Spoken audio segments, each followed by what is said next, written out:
The sound of morning traffic was all that I heard, overshadowing the pounding of my heart and my black Louboutin with the signature red bottoms on the asphalt. A small wind blew, causing my hair to whip back and into my face, my sunglasses shielding my eyes from its effect. Even then I still squinted past the sun. I stared straight at my target. The Agora Gallery. I had grown my career as an art consultant and would continue to do so. I'd found so many budding artists in my time there that I didn't see it ever changing. And the money was worth the hours. Plus, I loved the art. Art was a form of expression. Not only did it sell, I also created it. It helped me keep my other half at bay, as well as another proven remedy I discovered once my parents spoke to me about what I was and what I would become. At this moment, though, I was focused on the Agora. It was just within my line of sight. The excitement of doing something I loved built inside me again. I made my way across the street, moving at a slow jog to make it across without getting hit by an impatient motorist. This was the norm in New York, and I wouldn't have it any other way. The bottom of my knee-length pencil skirt rubbed my skin uncomfortably. They definitely weren't made for running, and neither were my shoes.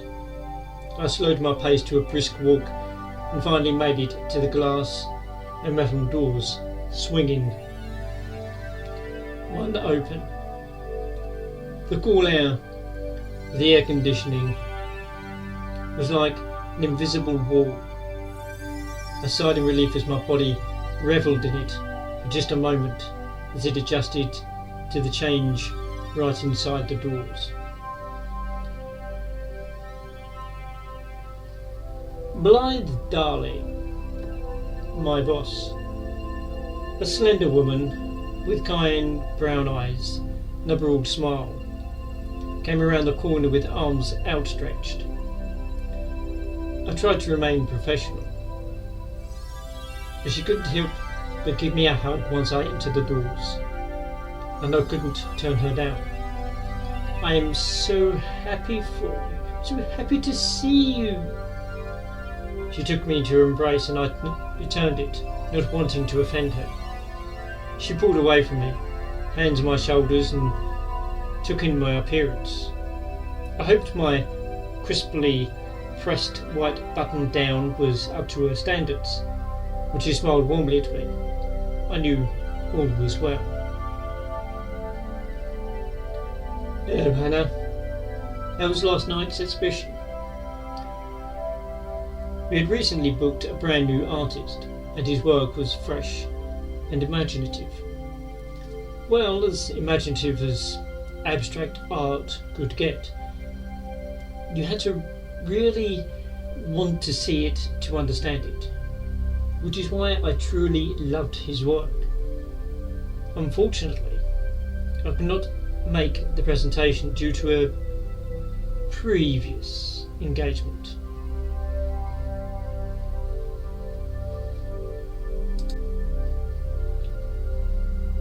She took my hand and led me upstairs to where the artwork still hung on the vividly white walls. All I wanted to do was put down the large art portfolio hanging off my shoulder. I was coming into work, but more so I wanted to speak to Hannah about my own work. She had said to me before that once I had any work that I felt could not only make a killing at the gallery, but could earn me more money than I could ever dream of, to come to her. As a consultant and dealer, you could earn quite a lot. but you had the potential for so much more as an artist, and that was my ultimate goal. If only I could work at the gallery and be an artist, then the dream would be realised. One thing I noticed about all of the paintings hanging on the wall were the tags marking them as sold, and they were on each and every one of them. I felt the smile spread goofily over my face, even reaching my eyes. Anna had the same expression on her face as she let go of my hand, walked to the middle of the room and raised her arms to show the hard work that had taken place. As you can tell, my dear, it went swimmingly, as you knew it would. She stared at me with admiration and adoration, both mixing together into this magical cocktail of a smile with bright eyes. She knew I had an eye for the craft, and I for the sale, but she didn't know to what extent until now. Come with me, Blythe. I have something for you. She headed in the direction of her office, which I had been in plenty of times. My hands sweat with anticipation of what would happen in that office. I whipped the shades from my eyes. The natural light filtering in through the glass was an assault on my senses, and followed closely behind her. We walked to her office in silence, and the grain of the bright wood underneath her heels scraped against the soles because of my unwillingness to pick up my feet when I walked. It was one thing my mother always hounded me about, but it never seemed to change. It was a part of who I was, just like my need to kill. The chill from the air conditioning crept its way underneath my skin. My body gave a slight shiver in response when I crossed the threshold. The door had been shut, so the air was trapped and nearly chilled me to the point of goosebumps. I rubbed my arms and sat in the plush red chair opposite hers on the other side of the desk as she took her seat. Her chair was black leather and looked like it had one wonderful lumbar support. It left me wishing I had one of those on this side instead. The velvet was slightly itchy, and the horsehair it was stuffed with poked me in differing places, so I pushed my hand beneath myself to try to smooth them down. After a few tries, I gave up on it. Crossing my legs and folding my hands on my lap, I placed a portfolio at the side of the chair, leaning against it. Hannah leaned forward on her desk, elbows strategically placed a perfect 6 inches from each other, and at a flawless 90-degree angle. It was like she practiced it many, many times before. In her smooth voice she said, "I have a gift for you." Then she reached behind to grab her something that leaned against a wall, wrapped in brown paper, each corner smooth and crisp. It contrasted with the white walls and the chaotic collages lining them, and mirrored the smooth wooden lines of a desk. The paper was rough on my hands, and I took the package from her, and a questioning look formed on my face. I wasn't sure whether to open it now or to wait. The paper was held in place by clear packing tape. Scotch tape never held this type of paper very well. I knew she would see the hesitation in my eyes when she used her hands to make a hurrying gesture and told me to open it, her voice shrill and excited. I removed the paper carefully, unveiling the back of a canvas. I knew exactly what it was. There was a particular painting by last night's artist that I'd been exceptionally drawn to. For many reasons. Only others could guess at. But only I knew the reason why. As soon as I turned the canvas around to expose the red drips of paint on the front, I was speechless. My jaw slackened and my mouth fell open, making me look like a damned fool as I sat there in her office on that uncomfortable chair. Other colours peeked through the crimson, but it was dominant. And as I stared at it, images of my most recent kill sped feverishly through my mind.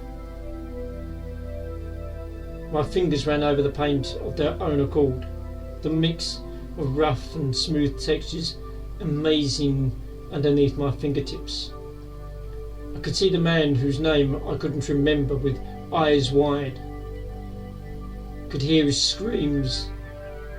Could feel his bones breaking beneath my hammer, just like I was killing him all over again.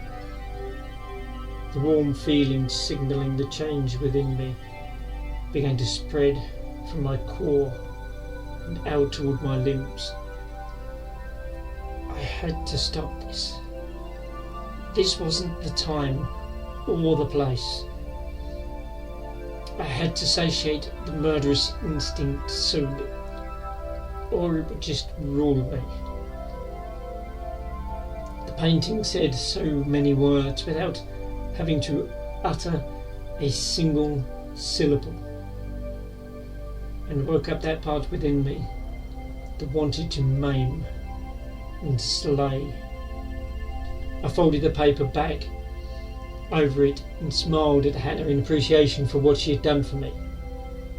I remembered how much we were asking for it, so I knew the hefty price tag. "Thank you, Hannah. It's beautiful," I whispered as I sat the painting down to my portfolio as quietly as I could. "You really didn't have to do this." "Never you mind that, dear. It is well earned. Plus," she beamed at me, "it was free. All I had to do was mention you and the artist." He was pushing it into my hands. She leaned forward, placing her chin on her fist, and a dreamy look glazing over her eyes. "I think you have an admirer." I chuckled at the thought and felt pitter-patter in my chest at the mention of him. Oh, he was attractive, and any woman will tell you that. It was the kind of male beauty that it made your legs quiver like cooked spaghetti.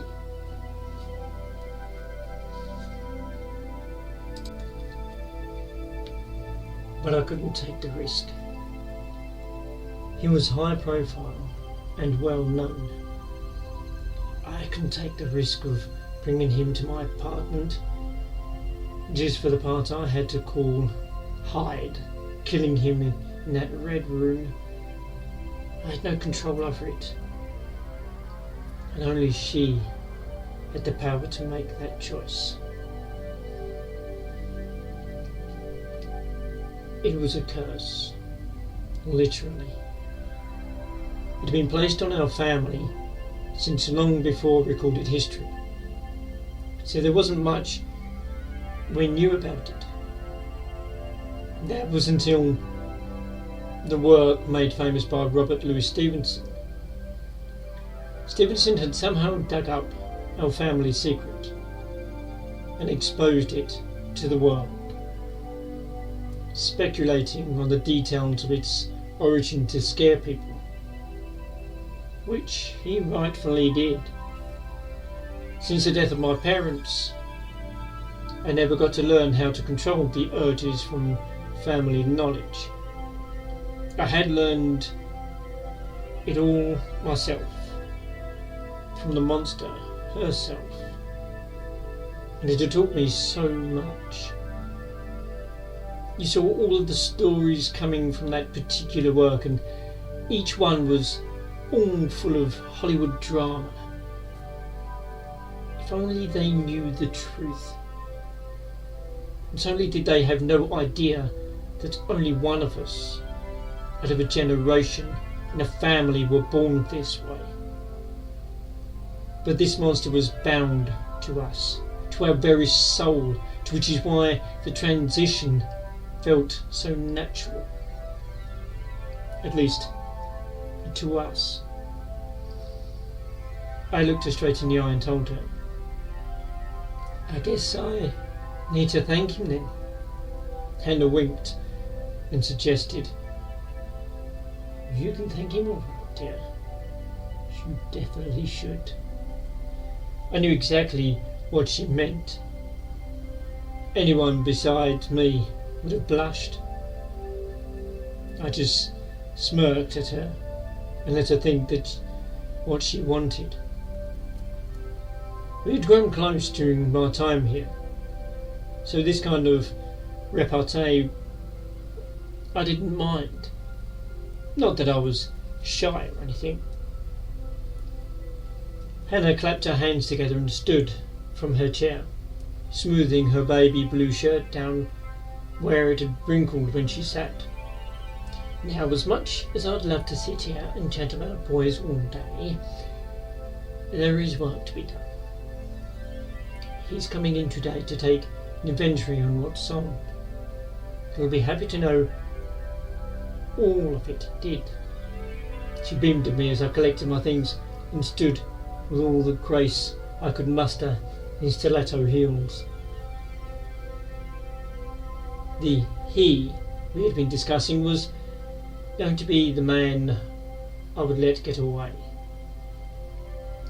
He was a gorgeous and rugged artist who let me have one of his paintings just because. That man's name was Emmett Adler, and just the sound of his name on her lips could make you swoon. That was all I knew to say about him. I picked up the portfolio from beside the chair and held it out to her. The rough black fabric was scratchy and uncomfortable in my hand, but that was all the damn thing came in. I know you said you wanted to look at these, so I brought them in today. I paused and shrugged. Just when you get a chance. I watched as she smile grew even wider, until the point I thought her face would split the corners of her mouth from the tension. It made me cringe a little. Oh, goody! I've been looking forward to these, she chirped as she took the portfolio from her hands, handing it with care and precision as she moved around the desk to place it lovingly against her own on the other side of the room. She wore the same heels I was, and it had taken me until that moment to notice. Of course, she was wearing black slacks as well that covered most of the shoes she walked. These are charcoal, correct? I nodded and responded with a short and curt yes, making sure to over-pronounce the S so I knew she heard it. She was an older woman and had trouble hearing sometimes, so I made a habit of enunciating certain words around her. I make a point to use charcoal on newsprint. It's just something about the texture of the paper that I really like when using it. I've tried other papers, but no others seem to really do the medium justice like newsprint does.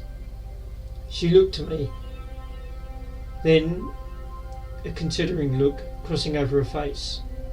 Her thin lips had a tight slant to them, as she thought, tapping her perfectly manicured fingernail against the very corner. Is charcoal the only medium used? Do you highlight with chalk or Conte crayon? I shook my head at the moment. I could feel her eyes watching every expression and facial tick, considering each one along with the words I spoke. Absolutely not. I feel that the change in the medium can hurt the work that I do, as well as the change in colour. Conte, as you know, contains wax, as well as charcoal or pressed graphite. I don't like the way it feels in my hands. I love the organic feel of the charcoal, just on its own, as well as how it feels on the paper. My strength is value and graduation. So I feel that chalk or Conte isn't needed in this instance. All of the art classes I took in college didn't go to waste. I was knowledgeable, and Hannah knew that. She'd asked me that question to see what I would say and whether she would like my answer or not. The grin returned in an instant. That's what I was hoping to hear when I heard you say charcoal and newsprint. I'm impressed. She moved toward me, and her heels clicked on the tiled floor as she did so. Loud and pronounced, like they demanded to be heard because of Hannah's social stature. She was well known, and so was I for knowing her. I sighed a lament of relief internally. I was always relieved when I could impress someone that was high up on the industry food chain, such as she was. She could make me or break me. And it turned out she wanted to make me. This I was perfectly content with. This was as long as the powerbomb backstabbing that tended to take place within the industry was something I could avoid entirely. I feigned wiping sweat from my forehead and blew out a breath.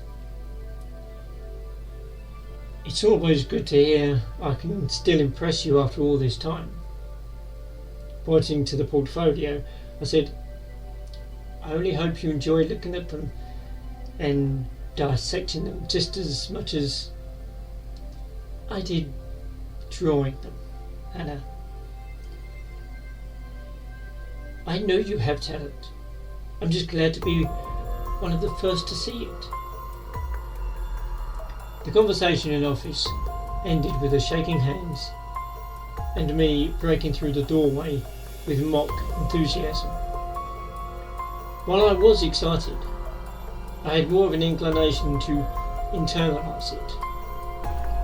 This is normal after the loss of my parents, or at least that was what my guidance counsellor had stated after my parents had passed. Oh, if only she could see me now.